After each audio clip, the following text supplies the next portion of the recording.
Each Sunday, we look at one of the principles. Today, we are thinking about the first principle. We affirm and promote the inherent worth and dignity of every person. This means we respect every person, not just members of our own family, our church, our community.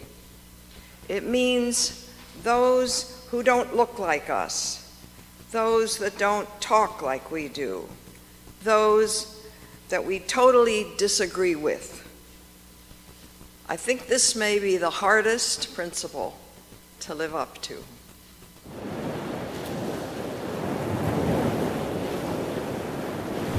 We meet to affirm once and to celebrate once again our faith. Faith in ourselves, faith in each other, faith in the spiritual worth of our meeting together to share our sorrows and joys, our fears and our hopes. In this faith, we gather and know that it is good to be together. We will sing hymn number 207 in your hymn book.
Let us take time to pause and reflect upon the flowers which we hold in our hands.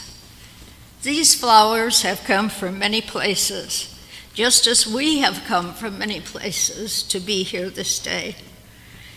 These flowers bear common names, also family names, some of long genealogy and some newly created by the careful hands of skilled gardeners. We too come with our own names, some old, some new, yet all from one family, the human family. None of the flowers are exactly the same, no matter how similar they are, and neither are we, the people who hold these flowers in this very moment.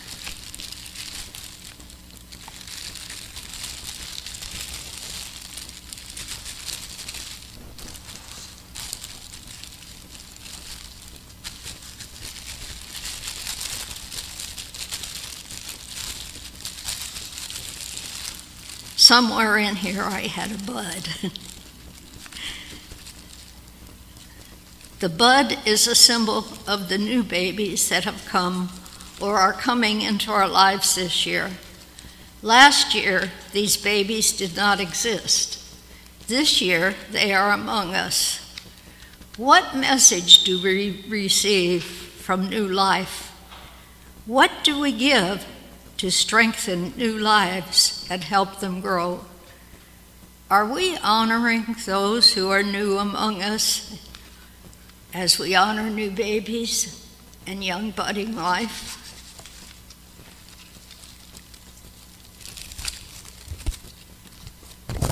This flower represents the full bloom, people in full bloom of a life, not only in this room, but all around the world. Some of these people we will never meet face to face or clasp their hands in ours. But as we focus on the fullness of life, we can remember that their hopes are our hopes. Their pain is our pain. Their war is our war, and their peace is our peace.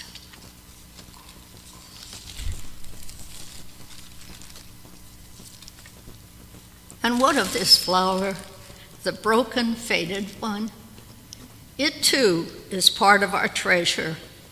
It honors what has been and will not come again, except in our memories. The broken flower reminds us of our own mortality, and that time will fade for each of us.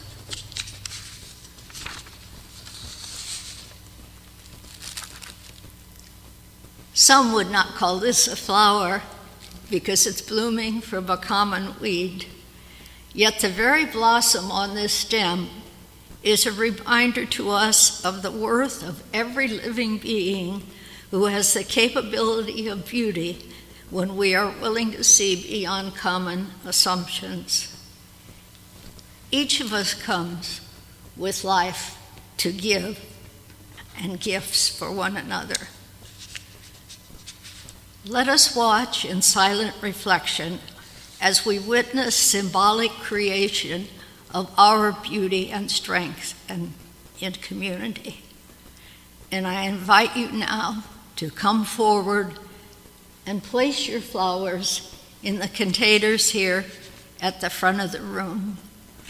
Watch the uniqueness of our community as we form it. And now, if you would turn to 724 in your hymnal. It is a prayer that was written by the man that developed this ceremony many years ago. It's the consecration of the flowers. Infinite Spirit of life, we ask thy blessing on these thy messengers of fellowship and love. May they remind us, amid diversities of knowledge and of gifts, to be one in desire and affection and devotion to thy holy will. May they also remind us of the value of comradeship, of doing and sharing alike. May we cherish friendship as one of thy most precious gifts. May we not let awareness of one another's talents discourage us or sully our relationship, but may we realize that whatever we can do, great or small, the efforts of all of us are needed to do thy work in this world.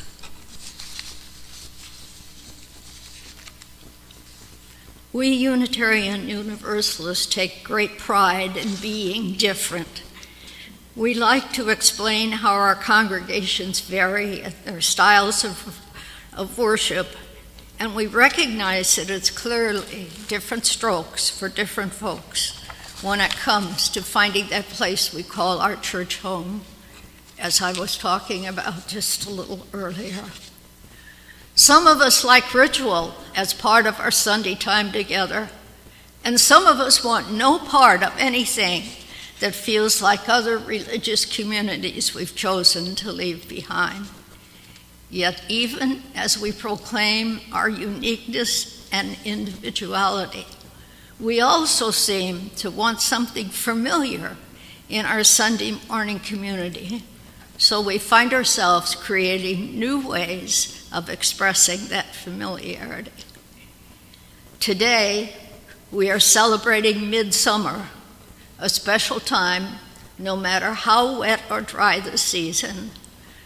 So you've been asked to bring flowers as part of a UU tradition that has come to be known as the Flower Communion, or for those who cringe every time I use the word communion, the Flower Festival or the Flower Celebration. Let us sidestep for a few moments to look at communion UU style. In general, we do not have a set form of communion as practiced in the traditional Protestant and Catholic churches. Our Unitarian and Universalist ancestors did have common services with the understanding that it was a symbolic relationship, not a literal interpretation of the body and the blood of Christ. A few weeks ago, we brought out the communion set that's kept in our storeroom that was used by the Hudsonville congregation and given to us when they discontinued meeting. UU Christians and some congregations in the eastern part of our country still participate in traditional communion services from time to time. In Transylvania, our present-day Unitarian congregations also observe the bread and wine ritual 4 times a year. They acknowledge most of the Christian church customs, including celebrations of all major holidays. But back to understanding communion. Communion can be much more than traditional form. The word itself can be broken into a literal translation of common union or with union to mean relationship with one another. It's from the same base as community, which many feel is the main reason for coming here on Sunday morning. So let us put aside any emotional charge from vocabulary as we learn more about the origins of this particular service. We're following a tradition of our Unitarian ancestors today in participation of this service, a tradition that dates back to June 4th, 1923 in Prague. This service was probably not called a communion service when it was introduced to the newly formed Unitarian Church in Czechoslovakia. Norbert Čabek and his wife Maja were both ordained Unitarian ministers. The Prague church met in a rented hall, and services were lectures. Neither minister wore a robe, and there were no stained glass windows or other elements of a religious space. They had no ritual or music. No offering was taken, but people put money in a box when they entered the room. And there was no coffee hour with socializing. The members were mostly rebels from the Catholic Church who wanted nothing to remind them of the Mass, the form of worship from which they were fleeing. The Čabeks, however, felt that lectures alone were too sterile, and together they developed the Flower Festival to add another dimension to their gathering, one that was non-threatening. And they decided that the native beauty of their countryside could provide elements of meaning which would be genuine to everyone. The simple process of bringing a flower to a common vase and taking a different flower from the common vase was such a success that they continued to repeat it yearly, just before the summer recess of the church. The Flower Festival Communion came to be one of the most significant services for the Czech Unitarians, and our congregation grew to have 3,000 parishioners. Many wives served in co-ministry then as now. Maja Čapek was one such leader beside her husband. In 1939, she came to America to lecture, and due to the Nazi occupation of her homeland that same year, she remained here, serving as an acting minister in New Bedford, Massachusetts. It was she who introduced the flower service to this country in the spring of 1940. And she remained in the USA until 1941, when she was sent by the United Nations Relief and Rehabilitation Association to Egypt. Norbert Čapek remained in Europe as one of the underground opposition to the Nazi occupation of Czechoslovakia. In 1942, the Gestapo broke into his apartment in Prague, confiscated his books and sermons, and arrested him and his youngest daughter. A charge of treason was leveled against him, and he was taken from one concentration camp to another. He was executed in October 1942 at Dachau. And Maja did not learn what had happened to him until 1945. The significance of this contribution to our Unitarian Universalists continues in the tradition they began, along with the 90 hymns written by Norbert Čapek. Their core message in their ministry is one you've heard many times. It has no mysterious code to translate. Norbert and Maja Čapek believed the flowers could be a symbol to unite people, because no wars have ever been waged in the name of a flower or flowers.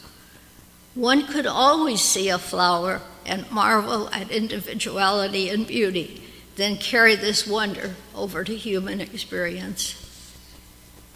Their message seemed too simple to lose one's life for, or be considered radical for practicing its teachings.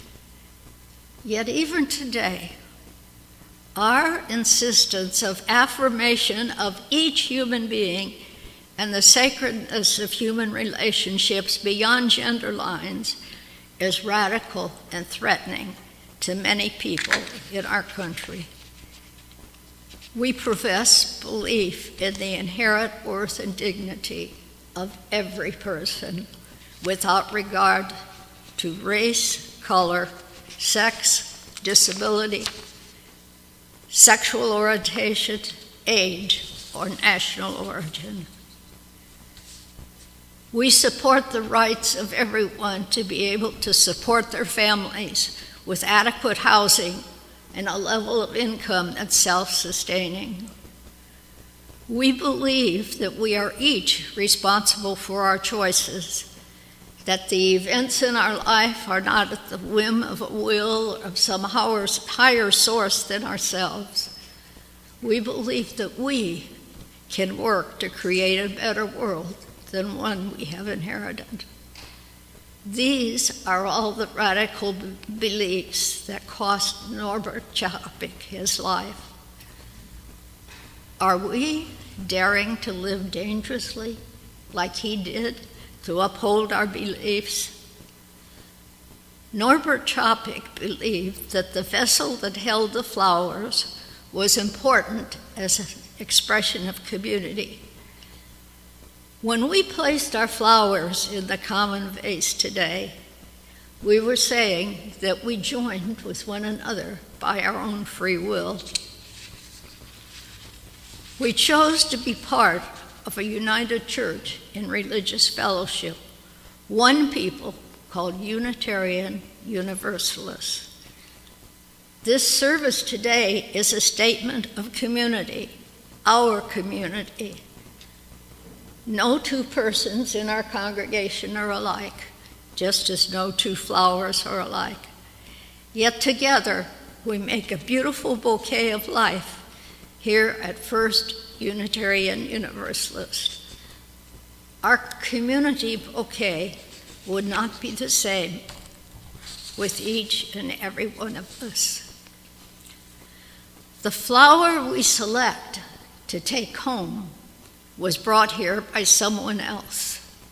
By exchanging flowers, we show our willingness to walk with one another in our search for truth, disregarding all that might divide us. We share in the celebration of community by giving and receiving, by partaking of communion, a communion that is essential to a free people of a free religion.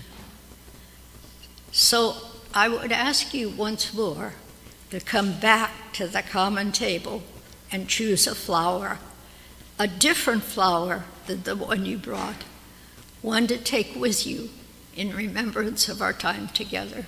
Would you please come?